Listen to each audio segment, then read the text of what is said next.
scared of? What do you really fear? How has this been reflected through time? Today, JohnR will talk about outsiders, skinwalkers, houseless, the othering of folks. Please help me welcome JohnR with outsiders.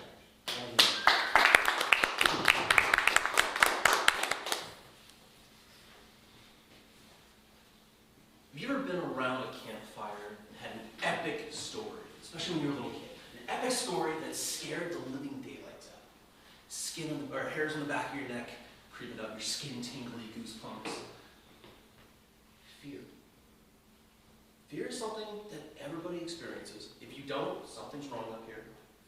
Because it's a valuable thing to keep us alive. You want to be afraid of that fire. You don't want to put your hand in the fire and burn it off. Imagine if you didn't feel the sensation on your fingertips, and you just did it anyways. And the result of that, you burned your hands. Your skin sloughed off. You lost these fingers forever because of one mistake. Imagine if you were outcast from your society because you had something wrong. You became an outsider. You became an untouchable. You became an unknown. You became something that everybody fears and nobody would connect with. How isolating would that be? How horrific would that be? To have your community that you built for your entire life and all of a sudden, it's gone. They banned you. They barred you. They kicked you out and you are no longer welcome. How many people have heard of leprosy? Yeah. Just finished a book, and it's the Covenant of Water, and it's about this family in India. And throughout the years, there's all of these intertwined stories, and it goes from like 1880 through like 1970. And The Shape of Water, that's it. And this story has leprosy involved. It has genetic issue where a family member dies because they have an imbalance in their brain that doesn't allow them to function well with water, and it's passed on genetically. There's also the leper colony in India that they have as one of the main components of it, where there are these people that they can't feel anything with their hands or their body parts, and slowly they start to break down, and it's infection, and it's minor injuries. They stub their toe, and they may lose that toe because their body doesn't heal properly, and they don't take care of it. But they become outsiders. They become a different part of their society, and they lose all their connections. Now, we've pretty much solved leprosy for the most part in the world. But who are modern-day lepers? Who are the people that we're outcast, ostracized, no longer, they're untouchable? Timber on the road, the houseless, folks out on the street, put in a hat, the drug addicts, the prisoners, the ex-cons, the people that have done something outside of the normal, sometimes a horrific act, but for the rest of their lives, and then usually it's a much shorter life, they are judged based upon one deed, one act, one thing that they did, or a whole accumulation of those things. As Tim put in there too, what would it be in your life for you to be in their shoes? Could you do one thing wrong? Could you slip up and look down at your phone all of a sudden while you're driving, and then you take out a family walking across the road? Could you just have something go wrong and you have a little bit of black ice as you're driving and spin out of control, and all of a sudden you have an amputated arm? You become an outsider. You become an other. You become an untouchable. Shouldn't be. Oh, injuries happen all the time.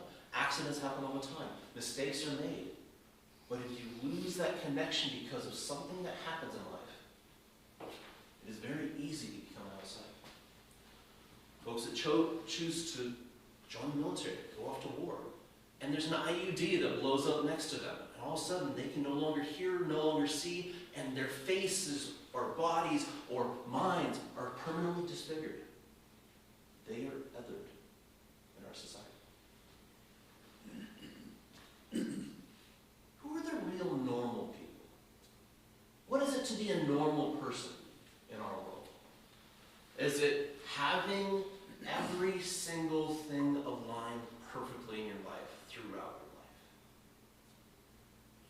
White picket fence, 2.5 kids, house that is sort of paid off-ish, loving partner that you are with forever, going to church every Sunday or whatever religious thing you do, having a job that you work 9 to 5, having this little tiny box that keeps you entertained, or smaller box that keeps you entertained.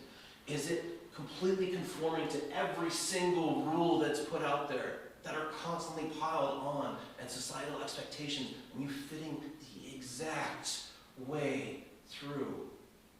Who does that? Nobody does that. Nobody fits that mold perfectly. Everybody is an outsider from this perfect, weird little norm that we've somehow created. And that norm shifts depending on your age, your gender, your location, your mental state, your political affiliations, your whatever background you have. That box is constantly shifting and moving all over the place.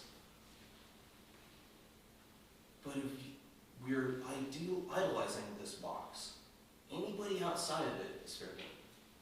Anybody outside of that is an other. Anybody outside of that is an enemy. Anybody outside of this little box is wrong. They're evil. They're horrible because they don't fit within this societally constructed weird thing.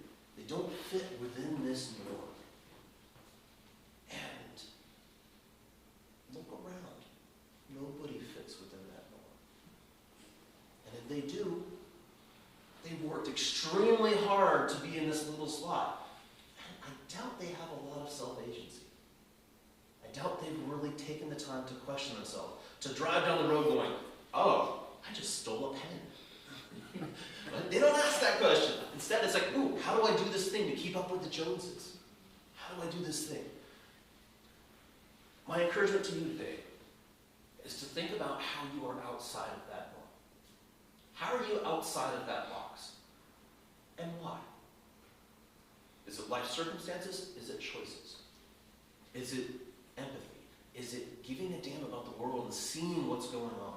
And using a little bit of that to be a little epic. Because you need to figure it out sometimes. And you need to be shocked outside of that box to see more, to feel more, to think more. I think a lot, as most of us, all of us should. But I also try to see the why behind my thoughts. Visualize and work through the self-created expectations or attributes or just immediate snap judgments that I make of people. Because I don't know their life. I don't know what they've done. I don't know what's happened to them. And for spreading a little bit of joy and a little bit of hope, can I just mentally anyways, just hope for them to do that. Hope for them to improve. Hope for them to have a great life. And if my actions match those mental images, and my actions help that person, I think that is the way we can create an epic, amazing world and transform